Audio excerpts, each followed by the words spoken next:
Modern India की कहानी British Raj की लेगेसी से बहुत गहराई से जुड़ी है। यह पीरियड जो लगभग 2 सेंचुरीज तक चला, यह एक बहुत बड़े कंस्ट्रक्शन का एरा भी था। ब्रिटिश को अपनी अथॉरिटी दिखाने की जरूरत महसूस हुई। उन्होंने यह सिर्फ कानूनों से नहीं किया, उन्होंने यह आर्मीज से नहीं किया, उन्होंने यह ईंट से किया, उन्होंने यह पत्थर से किया, उन्होंने यह स्टील से किया। हिमालय की तलहटी में भी और कोस्टल प्लेन्स में भी उन्होंने बिल्डिंग्स खड़ी की। ये पावर, परमानेंस और इंपीरियल डेस्टिनी दिखाती थी। ये सिर्फ फंक्शनल स्पेसेस नहीं थे, वे पावरफुल स्टेटमेंट्स थे, एक एम्पायर के जेनिथ के फिजिकल मैनिफेस्टेशंस थे। ये बिल्डिंग्स एनकाउंटर और एक्सचेंज की स्टोरी सुनाती है। वे साइलेंट विटनेस हैं जब 2 दुनिया टकराई। एक दुनिया ब्रिटिश गॉथिक रिवाइवल, दूसरी दुनिया इंडियन आर्किटेक्चर, इनका फ्यूजन, एक यूनिक आर्किटेक्चरल लैंग्वेज, पत्थर में उकेरा गया रूलर और रूल्ड का डायलॉग। आज ये बिल्डिंग्स हर अर्बन लैंडस्केप में दिखते हैं। ये ऐसे इस आर्किटेक्चरल लेगेसी के थ्रू जर्नी करेगा। ब्रिटिशर्स इंडिया में कई क्लियर और इंपॉर्टेंट रीजंस की वजह से बहुत ज्यादा बिल्डिंग्स बनाते थे। सबसे पहले उनके कंस्ट्रक्शन प्रोजेक्ट्स इंपीरियल पावर का खुला डिस्प्ले थे। बड़ी इंप्रेसिव बिल्डिंग्स बनाकर उन्होंने इंडियन लोगों को एक क्लियर मैसेज दिया, हम यहां रहने आए हैं।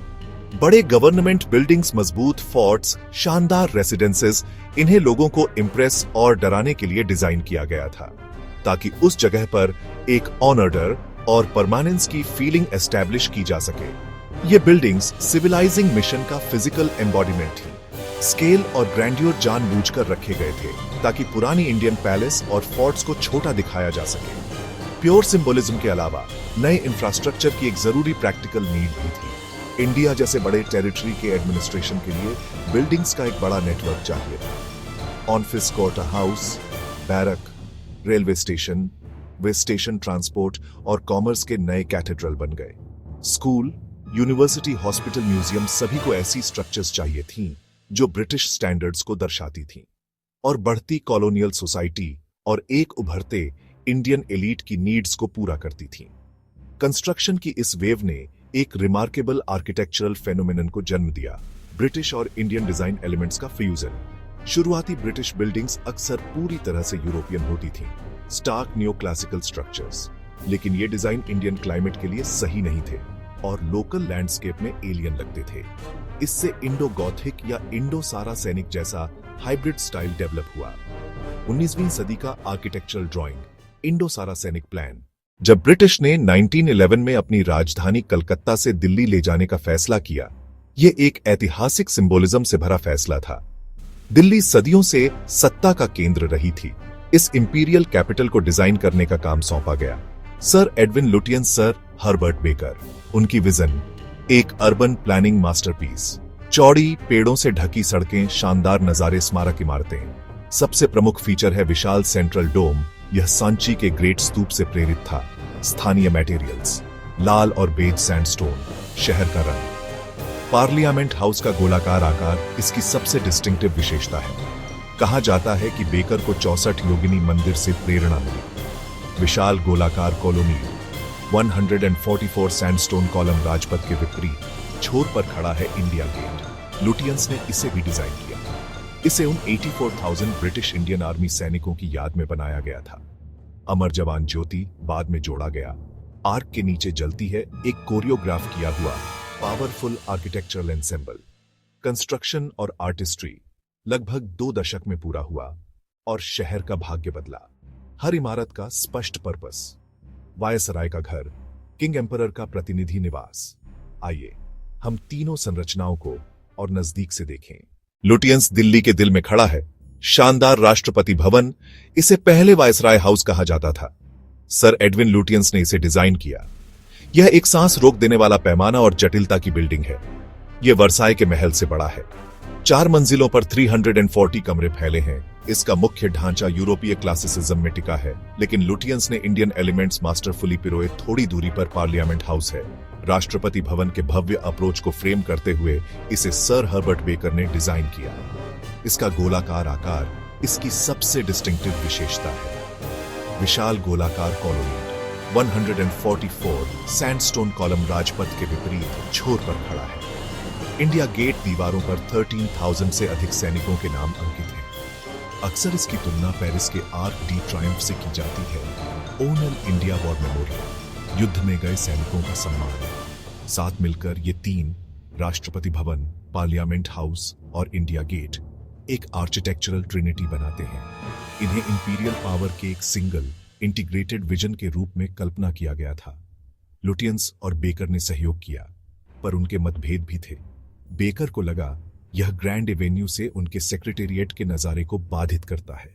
हालांकि ये पेशेवर तनाव नई दिल्ली के रूप में 20वीं सदी की शहरी योजना के सबसे उल्लेखनीय उदाहरणों में से एक बनने में योगदान हुए। अब चलते हैं मुंबई और कोलकाता की तरफ। बहुत पहले जब नई दिल्ली बनी नहीं थी, मुंबई और कोलकाता ब्रिटिश कमर्शियल और पॉलिटिकल पावर के हब थे। कोलकाता ब्रिटिश इंडिया की पहली कैपिटल होने के नाते यहां शानदार विक्टोरिया मेमोरियल है। लॉर्ड कर्जन ने इसे बनवाया था। Design William Emerson. यह सफेद मकराना मार्बल से बना है। एलिगोरिकल स्कल्पचर्स मिलकर एक शाही नजारा बनाते हैं। यह इंडो सारासेनिक स्टाइल का एक शानदार एग्जाम्पल है। मुंबई में यह गेटवे टू इंडिया था। पहला स्ट्रक्चर गेटवे ऑफ इंडिया। इसमें गुजराती आर्किटेक्चर और रोमन ट्रायम्फल आर्च का मिश्रण है। अपोलो बंदर वाटरफ्रंट पर स्थित छत्रपति शिवाजी महाराज टर्मिनस, पहले Victoria terminus. Design Frederick William Stevens. यह इंडो गॉथिक स्टाइल का एक सच्चा मास्टरपीस है। गारगोयल्स और एलिगोरिकल फिगर्स, बारीक नक्काशी। यह सिर्फ एक ट्रेन स्टेशन से कहीं ज्यादा था। यह कॉमर्स और ट्रैवल का एक कैथेड्रल था। सेंट्रल डोम पर प्रोग्रेस का सिंबल। कोलकाता में हावड़ा ब्रिज ब्रिटिश इंजीनियरिंग की शान है। 1943 यह हुगली नदी पर एक बहुत बड़ा कैंटिलीवर ब्रिज है। इसे बिना किसी नट या बोल्ट के सिर्फ रिवेट्स का यूज करके बनाया गया था। इसे लोगों और सामान के आने जाने में मदद की। आज भी बिजी ब्रिज है। ये संरचनाएं ब्रिटिश स्थापत्य और स्थानीय शिल्प का सम्मिश्रण दिखाती है। ये आज भी शहरों की धड़कन है। काम करती हेडलाइन, लोकल लाइफ का हिस्सा, उनके क्रिएशन की स्टोरीज, आर्किटेक्ट्स के माइंड्स। आइए इस फ्यूजन के जेनिस देखेंगे। ब्रिटिश राज की आर्किटेक्चरल पहुंच सिर्फ बड़ी कैपिटल सिटीज तक ही नहीं थी, बल्कि यह सबकॉन्टिनेंट के हर कोने तक फैली हुई थी। इन स्ट्रक्चर्स का दोहरा मिक्सड एडमिनिस्ट्रेशन और कंट्रोल था। चेन्नई में फोर्ट सेंट जॉर्ज भारत का पहला इंग्लिश फोर्ट्रेस 1644 में बना और इसी के चारों ओर मद्रास शहर बसा। इसके भीतर सेंट मैरी चर्च, सबसे पुराना एंग्लिकन चर्च। अंडमान में सेल्यूलर जेल, काला पानी। इसका डिजाइन पैनोप्टिकॉन थ्योरी पर बेस्ड था। 693 सेल्स हर एक सॉलिटरी कन्फाइनमेंट के लिए डिजाइन की गई थी। कोलकाता में राइटर्स बिल्डिंग, बंगाल प्रेसिडेंसी का एडमिनिस्ट्रेटिव हेडक्वार्टर। बाद में शानदार ग्रीको रोमन फैकेट और छत पर ग्रीक गॉड्स की मूर्तियां जोड़ी गई। ओरिजिनल स्ट्रक्चर 1777 में राइटर्स के लिए बनाया गया था। इन्हें सुंदरता के लिए नहीं बनाया गया था, बल्कि अथॉरिटी दिखाने के लिए, लॉ एनफोर्स करने के लिए बनाया गया था और असहमति को दबाने के लिए बनाया गया था। वे याद दिलाते हैं कि ब्रिटिश प्रेजेंस सिर्फ सिविक प्रोजेक्ट नहीं थी, बल्कि एक जबरदस्त कंट्रोल मशीनरी भी थी। ये स्ट्रक्चर्स नेशनल स्टोरी के जरूरी हिस्से हैं। रेजिस्टेंस की जगहें, कैद और संघर्ष के निशान भी। बहुत ज्यादा हिस्टोरिकल इंपोर्टेंस की जगहें। ये बिल्डिंग्स अलग अलग आर्किटेक्चरल वोकेबुलरी दिखाती हैं, पावर के सेंटर्स और दमन के साधन। अगले चैप्टर में हम इंडो सारासेनिक की उत्पत्ति देखेंगे। इंडो सारासेनिक शब्द शायद अकादमिक लगे, लेकिन यह एक वाइब्रेंट, दिखने में एक्साइटिंग आर्किटेक्चरल स्टाइल है जिसने ब्रिटिश राज के एक बड़े हिस्से को डिफाइन किया। इसके मूल में यह एक कॉन्शियस एफर्ट था। यूरोपियन इंजीनियरिंग प्रिंसिपल्स को इंडियन डेकोरेटिव एलिमेंट्स के साथ मिलाता था। नाम का इंडो पार्ट हिंदू और राजपूत मोटिव्स और सारासेनिक वह ब्रिटिश शब्द जो मुस्लिम आर्किटेक्चर का संकेत देता था। यह स्पेन और मिडिल ईस्ट के संदर्भों से भी प्रेरित था। यह स्टाइल अक्सर एक फंडामेंटली विक्टोरियन ब्रिटिश स्ट्रक्चर लेता था।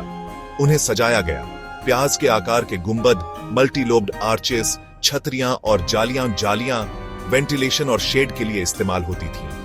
Clever adaptation champions Robert Fellowes Chisholm, Henry Irwin, Frederick William Stevens. Victoria Terminus का जीनियस, हालांकि आलोचना भी हुई। कुछ इसे पास्टिच मानते थे, कुछ ने कहा यह सांस्कृतिक विनियोग था।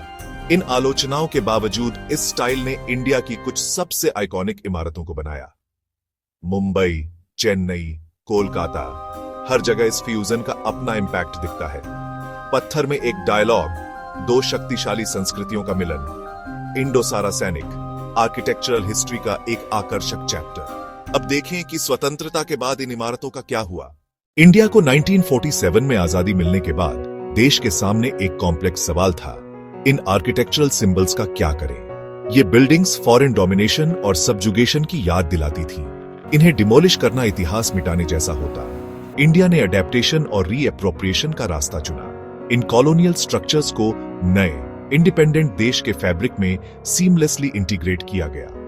उन्हें नए नाम, नए पर्पस, नए मीनिंग दिए गए। इंपीरियल पावर के सिंबल्स से सॉवरेन इंडिया के प्राउड एम्ब्लेम्स में बदल दिया गया। हर साल रिपब्लिक डे परेड इस एवेन्यू से निकलती है, नेशनल प्राइड की प्रदर्शनी। यह जगह अब लोगों की है। मुंबई में विक्टोरिया टर्मिनस का नाम बदलकर छत्रपति शिवाजी महाराज टर्मिनस कर दिया गया। विक्टोरिया मेमोरियल अब इंडिया का एक प्रमुख म्यूजियम है। फोर्ट सेंट जॉर्ज वर्किंग सरकारी हेडक्वार्टर बना रहा। ये बिल्डिंग्स मॉडर्न इंडिया की कल्चरल और पॉलिटिकल लाइफ में अब्सॉर्ब हो गई हैं। उनकी कॉलोनियल ओरिजिन्स उनकी लंबी और स्टोरीड हिस्ट्रीज में बस एक लेयर बन गई है। वे अब इंडियन लैंडमार्क्स हैं। ये साइट्स शिक्षा और रिफ्लेक्शन के केंद्र हैं। आज वे लाखों विजिटर्स को अट्रैक्ट करती हैं। वे लोगों के रोजमर्रा के जीवन का हिस्सा बन गई हैं। वे लिविंग मॉन्यूमेंट्स हैं जो इतिहास, कॉलोनियलिज्म और इंडिपेंडेंस की जर्नी को दर्शाते हैं। अगला, echoes in stone and steel. British Raj की वास्तुकला की विरासत भारत के शहरों की आत्मा में बुनी हुई है। एक बहुत बड़ी और कॉम्प्लेक्स टेपेस्ट्री है। नई दिल्ली के बड़े इंपीरियल मॉन्यूमेंट्स, मुंबई के हलचल भरे रेलवे स्टेशंस, कोलकाता के एडमिनिस्ट्रेटिव हेडक्वार्टर्स, वे पत्थर और स्टील में बनी हुई क्रॉनिकल्स हैं। और स्टील में बनी हुई ऐसी क्रॉनिकल्स है जो शक्ति, एम्बिशन और कल्चरल एक्सचेंज की कहानी कहती है। जब ब्रिटिश एस्पिरेशंस इंडियन ट्रेडिशंस से मिली, एक नया विजुअल लैंग्वेज बना। इंडो सारासेनिक स्टाइल अपनी हाइब्रिड ग्लोरी में इस मुलाकात का सबूत है। ये उपनिवेशक और उपनिवेशित के बीच के कॉम्प्लेक्स रिश्ते का फिजिकल मैनिफेस्टेशन है और अजीब तरह से सहयोगी भी रहे। कारीगरों और आर्किटेक्ट्स का साझा काम। आज इन स्ट्रक्चर्स को आजाद भारत ने पूरी तरह से अपना लिया है। उन्हें रिपर्पस किया गया है। म्यूजियम, ऑफिसेज, पब्लिक स्पेसेस, उनका संरक्षण इतिहास की परिपक्व समझ को दर्शाता है। नाम बदले गए, साइन बोर्ड लोकल भाषाओं में बदल गए। वे नायाब लैंडमार्क्स, टूरिस्ट स्थल और रोजमर्रा के बैकड्रॉप दोनों हैं। वे एक एम्पायर के पतन और एक राष्ट्र के उदय के मूक गवाह हैं।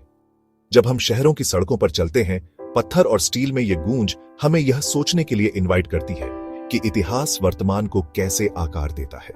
वे भारत की कहानी का एक आंतरिक हिस्सा है, एक निर्मित विरासत जो हर नई पीढ़ी को इंस्पायर करती रहती है।